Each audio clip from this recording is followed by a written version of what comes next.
මේ වීඩියෝ එකත් මම අරගෙන ආවේ අපේ නංගිලා කිහිප දෙනෙක්ම විචාර ගැන අහලා කමෙන්ට්ස් ගොඩක් දාලා තිබුණු නිසා. විචාර ලියන්න එහෙමත් නැත්නම් සාහිත්‍ය වගේ විෂයන් පාඩම් කරන එක අනිත් විෂයන් වලට පාඩම් කරනවට වඩා ටිකක් වෙනස්. ඉතින් ඒක නිසා මම හිතුවා අද වීඩියෝ එකෙන් ඔයාලට සාහිත්‍ය විෂයන් එහෙමත් නැත්නම් විචාර ලියන්න පාඩම් කරන්න ඕනි කොහොමද කියලා දෙන්න. ඉතින් වැඩි කතා නැතුවම අපි යමු අද වීඩියෝ එකට.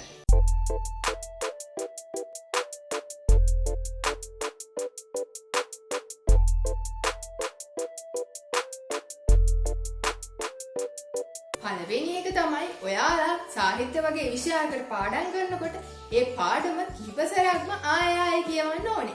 ඉතින් මම ඔයාලට අනිත් විෂයන් පාඩම් කරනකොට නම් නිතරම කියන්නේ පාඩම ආයෙ කියවන එක තේරුමක් නැහැ කියලා. හැබැයි මේ සාහිත්‍ය විෂය පාඩම් කරනකොට ඔයාලට ඒ පාඩම ගැන හොඳ අවබෝධයක් තියෙන්න ඕනේ.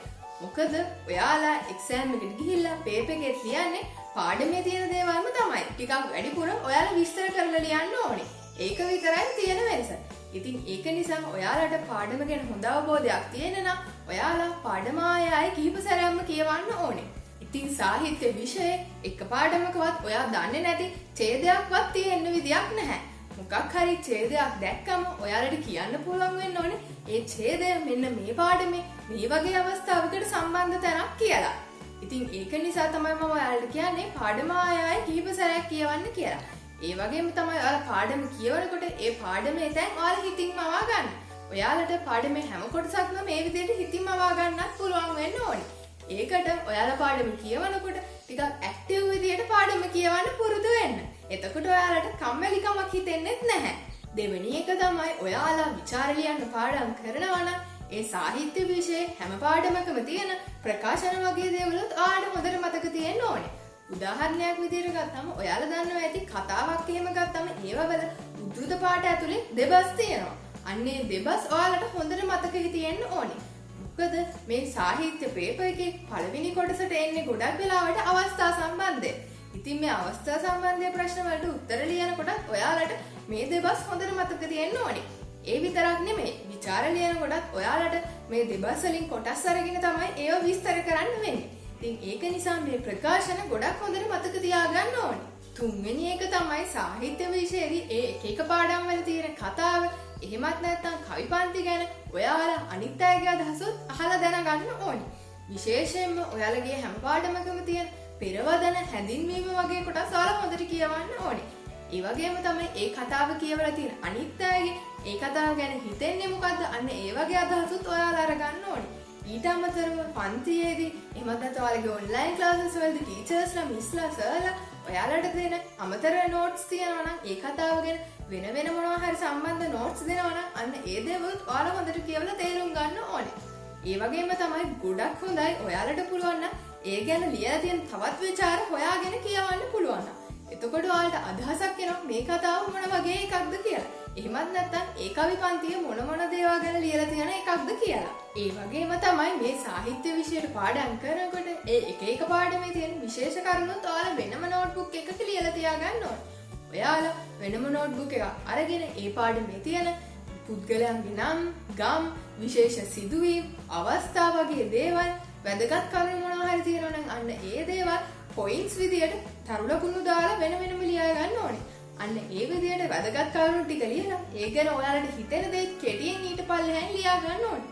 ඒ වගේම තමයි ඔයාලා වෙනත් විචාර කියවනකොට ඒ ගැන තියෙන වෙනත් අයගේ අදහස් අහලා බලනකොට ඒව වලින් ඔයාලා දැනගත්ත වැදගත් කරුණු ඔයාලා මේකේ පොයින්ට්ස් දාලා ලියා ගන්න ඕනේ. එතකොට ඔයාලටත් විචාරයක් ලියනකොට ලේසියෙන්ම ඒ ගැන ලියන්න අදහස් තියෙනවා. ඒ වගේම තමයි ඔයාලට විචාර හොඳට ලියන්න ඕනේ නම් ඒ කාලේ තියෙන සමාජ තත්ත්වය ගැනත් ඔයාලට අදහසක් තියෙන්න ඕනේ. ඔයාලගේ පාඩමේ තියෙන මොකක් හරි කතාවක එහෙමත් නැත්නම් කවි පන්තියක් ලියලා තියෙන්නේ කොයි කාලෙද කියලා හොයලා බලලා අන්න ඒ කාලේ ඒ ප්‍රදේශයේ සමාජ තත්ත්වය මොන වගේද හොඳට මුදල් තිබුණු මිනිස්සුත් ඉන්නේ එහෙමත් නැත්නම් දුප්පත් පුද්ගලයන් ඉන්නේ එයාලගේ හැසිරීම මොන වගේද ඒ කාලේ ජීවන රටාව මොන වගේද අන්න ඒ දේවල් ගැන ඔයාලට හොඳ අදහසක් තියෙන්න ඕනේ. මොකද මේ රචකයා කවි පන්තිය එහෙමත් නැත්නම් කතාව ගොඩනගන්නේ ඒ සමාජ තත්ත්වයට අදාළ කරගෙන. ඔයාලා ඒ විදියට ඒ සමාජ තත්ත්වය වටපිටාව ගැන හොඳ අදහසක් තිබුණම ඔයාලට ඒක විචාර ලියන්නත් ගොඩක් ලොකු උදව්වක් වෙනවා. අනිත් එක තමයි මේ විචාර වගේ දේවල් ඔයාලා අනිවාර්යයෙන්ම ලියලා පුරුදු වෙන්නත් ඕනේ. මොකද ඔයාලා මේ විචාර ලියන්න පාඩම් කරාට විතරක් වැඩක් නැහැ. ඔයාලට හරියට විචාරය ලියාගන්න බැරි නම් සමහර වෙලාවට ඔයාලට පාඩම කියවනකොට පාඩම් කරනකොට ඉතින් හිතලා බලනකොට හිතෙන්න පුළුවන් ඔයාලට ඒ ගැන හොඳ අදහසක් තියෙනවා. ඒක හොඳට ලියන්න පුළුවන් කියලා. හැබැයි ඔයාලා ලියන්න ගත්තම තමයි ඔයාලට තේරෙන්නේ ඔයාලා හිතපු තරම් හොඳට ඔයාලට ඒක ලියා ගන්න බෑ කියලා. ඉතින් ඒක නිසා තමයි මම කියන්නේ මේ විචාර කියන දේවල් ඔයාලා හොඳට ලියලා පුරුදු වෙන්න ඕනේ. ඔයාලා ලියන තරමට තමයි ඔයාලට ඒක හොඳට පුළුවන් වෙන්නේ. කොයි විදිහටද ලියන්න ඕනි කියලා ඔයාලට අදහසක් එන්නේ.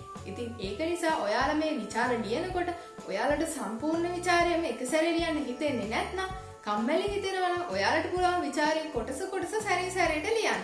එක සැරේට එක කොටසක් විතරක් ලියන්න. විශේෂයෙන්ම ඔයාලට අමාරු කොටස්, අමාරු සිදුවීම් ගැන තියෙන දේවල් ඔයාලා අනිවාර්යයෙන්ම ලියලා පුරුදු වෙන්න ඕනේ. 7 වෙනි එක තමයි පාස් පේපර්ස් කරන එක. ඉතින් මේ පාස් පේපර්ස් කරන එකත් සාහිත්‍ය වගේ විෂයක් පාඩම් කරනකොට ගොඩක් වැදගත් වෙනවා. ඔයාලා ඒ පේපර් එකට යන කාලය අදාළ කාලය නියමිත වෙලාවට තියලා ඔයාලා ඒ කාලය ඇතුළත මේ පේපර් එක ලියන්න try කරන්න ඕනේ. එතකොට ඔයාලට හොඳ අදහසක් එනවා මොන වගේ දේවල් වලින්ද අවස්ථා සම්බන්ධයේ ප්‍රශ්න එන්නේ. එක පාඩමක් ගත්තම ඒ පාඩමේ මොන දේවල් වලින්ද විචාර අහන්නේ අන්න එහෙ වගේ කියලා. ඉතින් ඔයාලා මේ විදිහට පාස් පේපර්ස් කරනවා වගේම තමයි ඒ පාස් පේපර්ස් වල නැති ඔයාලට හිතෙනවා නම් මෙන්න මේ පාඩමේ මේ කරුණ ගැන විචාරයක් කියලා ඒ දේවලුත් ඔයාලා ලියලා පුරුදු වෙන්න ඕනේ. විචාර ලියන්න පාඩම් කරන්න ඕනේ කොහොමද කියලා කරුණු 7ක් මේ වෙනකොට මම ඔයාලට අරගෙන ආවා.